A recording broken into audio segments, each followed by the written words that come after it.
Shalom, queridos, graças e paz. Então, mais uma noite aqui para dar uma palavra de vida para você, para sua casa, para sua família e vocês que nos esperam aí todas as noites dando uma palavra, né? A palavra ela sempre é bem-vinda, porque ela sempre está confortando nossos corações é, e tendo a identidade daquilo que Deus colocou em nossos corações, né? Então hoje, queridos, como eu falei mais cedo, o tema da nossa palavra era qual é a sua identidade. E quando nós falamos de identidade, nós falamos de caráter. Por isso hoje a gente vai falar sobre isso, queridos. Qual é a sua identidade, qual é a crise da sua identidade também, o que você tem passado, né? O que durante esse tempo agora, o que esfriou no teu ministério, o que esfriou você em Deus, né? Então, hoje é um tempo que a gente precisa, né, realmente é, saber aonde andar, por onde pisar, né? Qual ruas, qual casa, porque no meio do processo a gente vai se perdendo, né? E a gente precisa resgatar o amor de Cristo em nossos corações. Tá lá em Provérbios, querido, capítulo 15, no versículo de número 13, que diz assim: a alegria do coração transparece no rosto, mas o coração angustiado oprime o espírito. E o coração que sabe distinguir busca o conhecimento, mas da boca do tolo alimenta-se insensate, e todos os dias oprimidos são infelizes. Mas o coração do bem disposto está sempre em festa. É melhor ter um pouco com o temor do Senhor do que grande riqueza com intentações. É melhor ter a verduras na refeição, melhor ter verduras na refeição aonde amor do que um boi gordo. Olha aí, queridos, a palavra que Deus colocou em nossos corações, né, nessa noite. Quando a gente vai lá para o livro de Provérbios, a gente está falando do conhecimento daquilo que Deus quer instruir na nossa vida, né? E como é que está a tua identidade diante de Deus? Como é que está a tua vida diante dele? Será que você tem buscado muito ou tem buscado pouco? Queridos, eu falo aqui por mim, né? Muitas das vezes eu tenho buscado muito pouco daquilo de Deus. E Deus fala que é para mim buscar mais Ele. Por quê, queridos? Porque tem uma passagem da Bíblia que diz assim: quando Jesus estava sendo crucificado, antes de ser crucificado, ele fala para os discípulos dele. E ele diz assim: filhos, vigiai e orai, para que você não caia em tentação. Quando ele fala isso por discípulo, ele está dizendo: vigia, para que o inimigo não pegue você.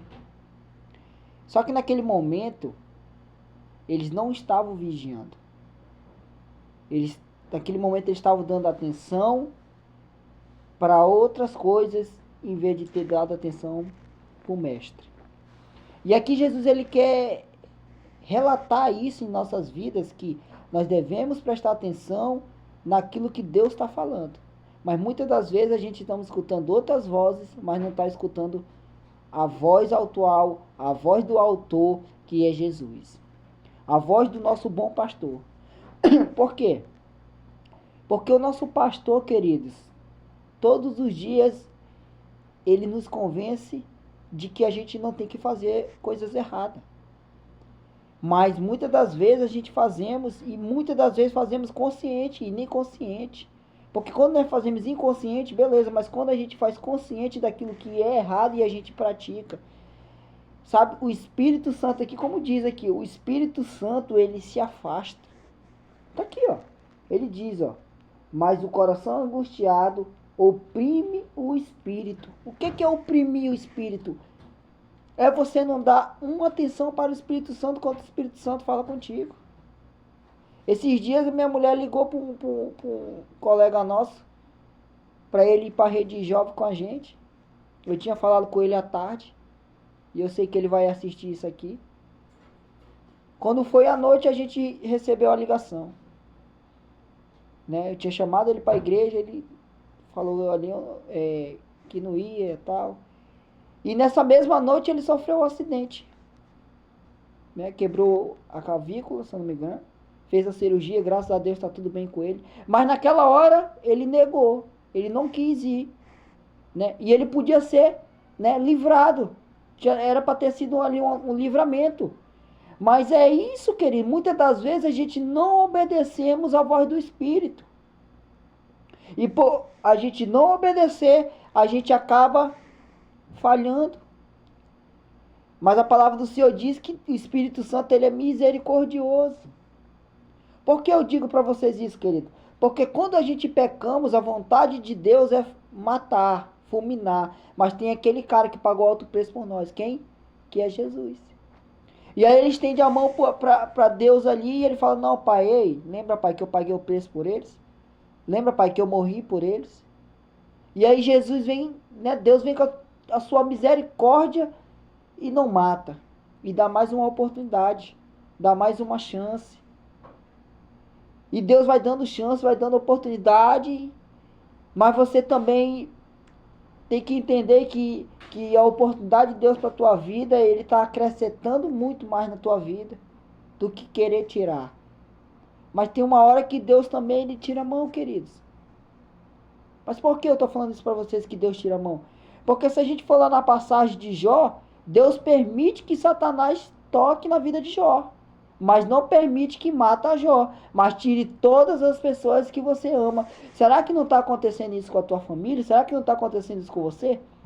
Deus está permitindo que uma pessoa seja ferida, seja tirada, para que você possa prestar atenção e entregar a tua vida para Jesus?